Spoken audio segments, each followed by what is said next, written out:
Hello everyone, this is Abhishek Pradhan. How are you students? I hope you all well. So आज हम बात करने वाले हैं class 10 subject maths chapter probability, that is 15 chapter in question number 17. Okay, so I am not writing the question, I am reading the question. So the question is there are two parts of question number 17. A lot of 20 bulbs contain 4 defective ones. अब आपको क्या कह रखा है question में? Question में कहा है कि आपके पास एक लॉट में 20 बल्ब्स हैं टोटल, जिसमें से 4 डिफेक्टिव हैं. तो अगर 4 डिफेक्टिव हुए तो यानी कि सही कितने हुए? सही कितने हुए? 20 minus 4, दैट इज 16 सही हुए. Okay, so number of defective bulbs 4, number of good bulbs 16 and total bulbs 20. Okay, so what we have to find out? One bulb is drawn at random from the lot. What is the probability that this bulb is defective? So हमें question में क्या कहा गया है कि हमें कहा गया है कि आपके पास टोटल 20 बल्ब्स हैं, जिसमें से 4 डिफेक्टिव हैं. तो हमने उसमें से निकाले सही कितने थे? 16 बल्ब सही थे. अब उन्होंने कहा है कि हम उस लॉट में से एक बल्ब निकालते हैं एट रैंडम. हमें पता नहीं है कि वो सही है या गलत डिफेक्टिव है, लेकिन उसके सही होने की क्या, डिफेक्टिव होने की क्या प्रोबेबिलिटी है? तो नंबर ऑफ डिफेक्टिव बल्ब्स कितने हैं? 4, और सही कितने हैं? 20. तो आंसर कितना आ जाएगा? 4/20. ओके, फॉर्मूला होता है possible outcomes upon total number of outcomes. Okay, अब इसी का सेकंड पार्ट है.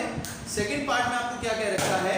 कहा है suppose the bulb drawn in the first part is not defective and it is not replaced.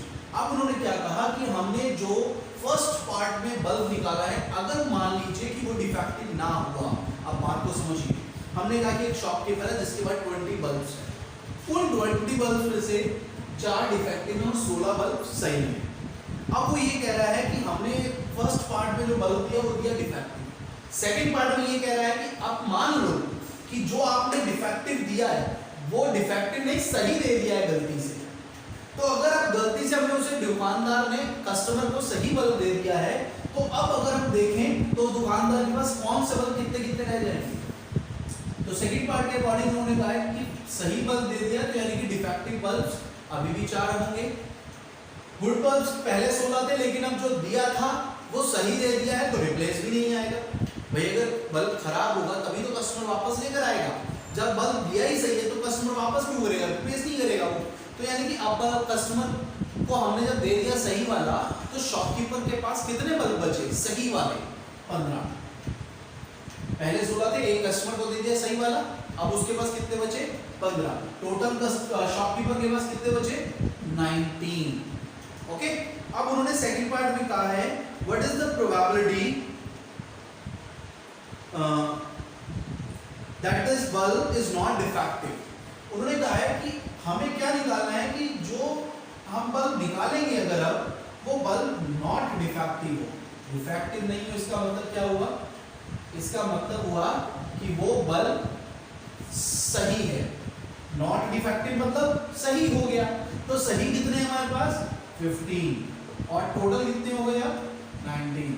तो आंसर आ गया 15/9. ओके,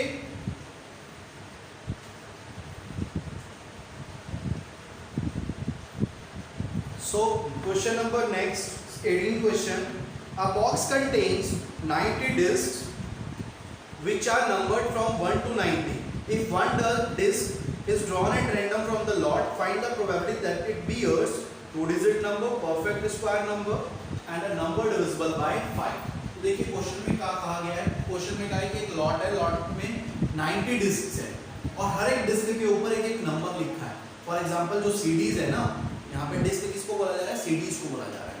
तो उन्होंने कहा कि जो नंबर ऑफ सीडीज है, हर एक सीडी के ऊपर एक नंबर लिखा है. मान लीजिए पहली सीडी के ऊपर लिखा है 1, दूसरी के ऊपर 2, 3, 4, 5, करते करते 90 तक नंबर्स हर एक सीडी पे लिखे हैं. अब उन्होंने कहा कि उस सीडीज में ऐसी कितनी सीडीज होंगी जो 2 डिजिट नंबर वाली है.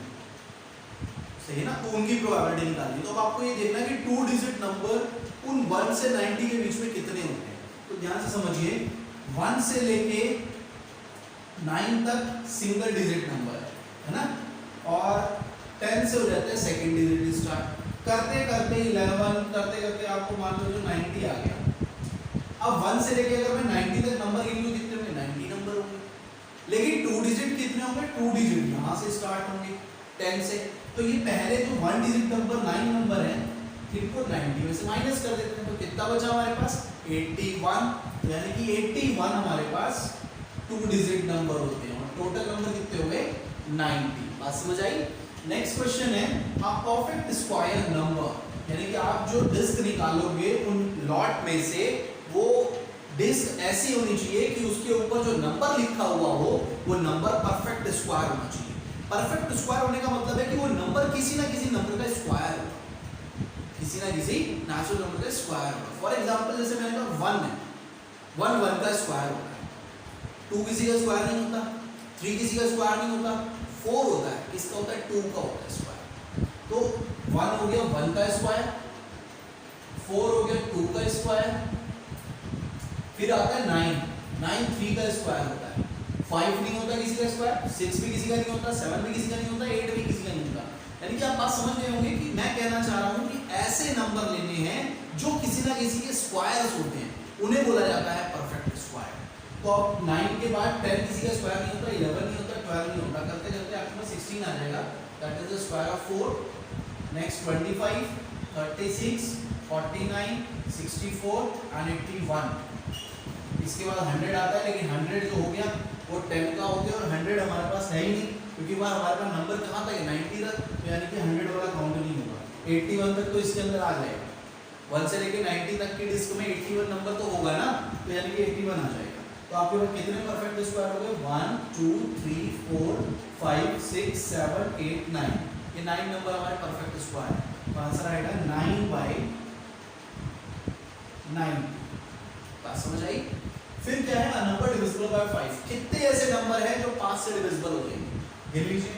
पहला हो गया 5 10 15 20 25 30 35 40 45 50 55 60 65 70 75 80 85 एंड 90। काउंट करो इसको कितने होते हैं 1 2 3 4 5 6 7 8 9 10 11 12 13 14 15 16 17 18। आंसर आया क्या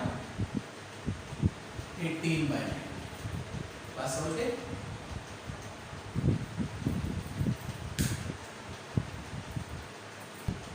नेक्स्ट क्वेश्चन नंबर 19 है a child has a die whose 6 faces shows the letter A B C D E A। आपने डाइस का नाम सुना होगा। डाइस हालांकि उसमें जो नंबर होते हैं वो 1 से लेकर 6 तक के होते हैं, लेकिन हालांकि यहाँ पर जो क्वेश्चन है उसमें ये कहा गया है कि उस डाइस पर जो नंबर है वो 1 to 6 नहीं है, उसमें जो नंबर गिवन है वो A B C D E और A गिवन है, लेटर्स गिवन है उस पर। अब उन्होंने क्या कहा, the die is thrown once, dice को एक बार उछाला जाता है। What is the probability of getting A आने की क्या प्रोबेबिलिटी है। तो देखिए हमें ए की प्रोबेबिलिटी बतानी है, तो आपको सबसे पहले पता होना चाहिए प्रोबेबिलिटी का फॉर्मूला होता है possible outcomes upon number of outcomes. अब आपको ये देखना है ए निकालने की प्रोबेबिलिटी निकालनी है, तो इन फेसेस में ए कितनी बार आ रहा है, that is the number of possible outcomes.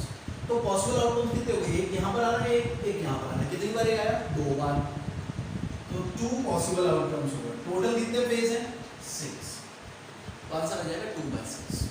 Okay, next हो गया प्रोबेबिलिटी ऑफ डी। डी कितनी बार आ रहा है इसमें 1 बार, टोटल हो गए 6, तो आंसर आ जाएगा 1/6। Okay,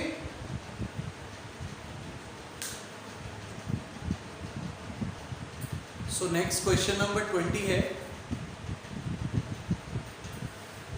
suppose you drop a die at random from the on the rectangular region as shown in a figure, what is the probability that it will land inside the circle with the diameter 1 meter। देखिए आपको ये diagram दे रखा है, ये एक rectangle है जिसकी length दे रखी है 3 मीटर, ब्रेड्थ दे रखी है 2 मीटर, और उसके अंदर एक सर्कल बना रखा है, सर्कल का डायमीटर 1 मीटर है, और हमसे ये कहा गया है कि अगर हम डाइस उछालेंगे तो वो डाइस इस सर्कल के अंदर गिरेगी। तो देखिए पॉसिबल आउटकम्स क्या है, जो हमारा डाइस है वो गिरना कहाँ चाहिए, सर्कल के अंदर, तो सर्कल का एरिया आ जाएगा आर स्क्वायर, और टोटल आउटकम्स क्या है, टोटल का मतलब हो गया कि ये सर्कल कहाँ कहाँ रह सकता है, तो सर्कल इस पूरे रेक्टेंगल में पूरी जगह पे रह सकता है, तो जहाँ जहाँ तक रेक्टेंगल का रीजन हो गया वहाँ तक ये सर्कल घूम सकता है, तो टोटल रीजन हो गया आपका L into B। अब वैल्यू पुट कर दीजिए, आपका आंसर आ जाएगा, मान लीजिए पाई इंटू 1/2 इंटू 1/2, अब उसकी डायमीटर माने तो रेडियस हो जाएगी 1/2। एल कितना है 3 इंटू ब्रेथ हो गया 2, तो हो जाएगा पाई/4, 2 टू जा 4 हो जाएगा ना, और 3 टू जा 6, ये इससे मल्टीप्लाई हो जाएगा तो आ जाएगा पाई/24। That is the probability.